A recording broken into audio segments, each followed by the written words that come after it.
அனைவருக்கும் வணக்கம். என் லைஃப்பில் இந்த மாதிரி ஒரு பெயின்ஃபுல்லான ஒரு சுச்சுவேஷனை நான் ஃபேஸ் பண்ணதே கிடையாது. மனசு முழுக்க வலி வலி மட்டும்தான். இந்த சுற்றுப்பயணத்தில் என்னென்ன மக்கள் பார்க்க வராங்க, அதுக்கு ஒரே ஒரு காரணம் தான், அவங்க என் மேலே வச்சிருக்கிற அன்பும் பாசம். அந்த அன்புக்கும் பாசத்துக்கும் நான் எப்பவும் கடமைப்பட்டிருக்கிறேன். அதனால தான் இந்த சுற்றுப்பயணத்தில் மற்ற எல்லா விஷயங்களையும் தாண்டி மக்களுடைய சேஃப்டி, அதில் எந்த காம்ப்ரமைஸும் பண்ணிடக்கூடாதுன்றதுக்காக தான் அது என் மனசில் ரொம்ப ஆழமாக இருக்கும் அந்த எண்ணம். அதனால தான் இந்த அரசியல் காரணங்கள் எல்லாத்தையும் தவிர்த்துட்டு ஒதுக்கி வச்சுட்டு மக்களுடைய சேஃப்டி மட்டும் மைண்டில் வச்சுக்கிட்டு அதுக்கான இடங்களை சூஸ் பண்ணுறது, அதுக்கான இடங்களை பார்த்து பர்மிஷன் கேட்குறது, போலீஸ் டிபார்ட்மெண்ட்டில் அதை ரிக்வெஸ்ட் பண்ணி கேட்போம். ஆனால் நடக்கக்கூடாதது நடந்துருச்சு. ஆனால் மனுஷன் தானே, அந்த நேரத்தில் அத்தனை பேர் பாதிக்கப்பட்டு இருக்கும்போது எப்படி அந்த ஊரை விட்டுட்டு என்னால் கிளம்பி வர முடியும்? நான் திரும்ப அங்கே போகணும்னு இருந்துச்சுன்னா அதை ஒரு காரணம் காட்டி அங்கே வேறு சில பதட்டமான சுச்சுவேஷன்ஸ், வேறு சில அசம்பாவிதங்கள் அந்த மாதிரி எதுவும் நடந்துடக்கூடாதுன்றதுக்காக தான் நாங்கள் அவாய்ட் பண்ணோம். இந்த நேரத்தில் சொந்தங்களை இழந்து தவிக்கிற அத்தனை குடும்பங்களுக்கும் என்னுடைய ஆழ்ந்த இரங்கலை தெரிவிச்சுக்கிறேன். எனக்கு தெரியும், என்ன சொன்னாலும் இது ஈடேயாகாதுன்னு எனக்கு தெரியும்.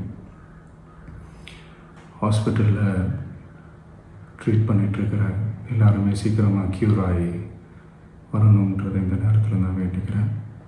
கூடிய சீக்கிரமே உங்கள் எல்லாரையும் நான் சந்திக்கிறேன். இந்த நேரத்தில் எங்களுடைய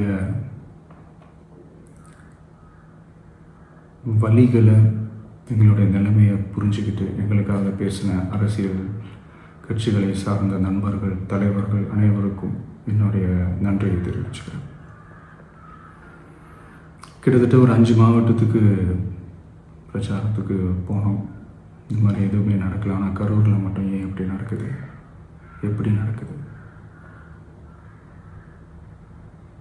மக்களுக்கு எல்லா உண்மையும் தெரியும். மக்கள் எல்லாத்தையும் பார்த்துக்கிட்டு இருக்கிறாங்க. கரூரை சேர்ந்த அந்த மக்கள் அந்த உண்மையெல்லாம் வெளியில் சொல்லும்போது எனக்கு கடவுளே நேரில் வந்து இறங்கி அந்த உண்மைகள்லாம் சொல்கிற மாதிரி எனக்கு தோணுச்சு. சீக்கிரமே எல்லா உண்மைகளும் வெளியில் வரும்.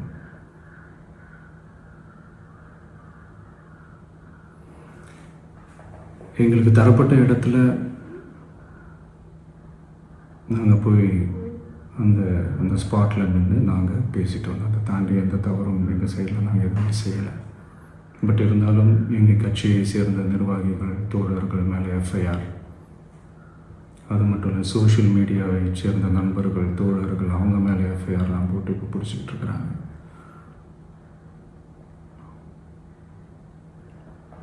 சிஎம் சார்,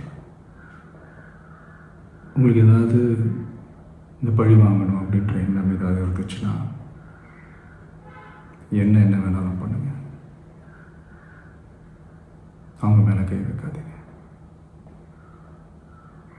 நான் ஒன்று வீட்டில் இருப்பேன், இல்லை நான் ஆஃபீஸில் இருப்பேன். என்ன வேணாலும் செய்யுங்க. நண்பர்களே, தோழர்களே, நம்மளோட அரசியல் பயணம் இன்னும் ஸ்ட்ராங்காக, இன்னும் தைரியத்தோடு கண்டினியூ ஆகும்.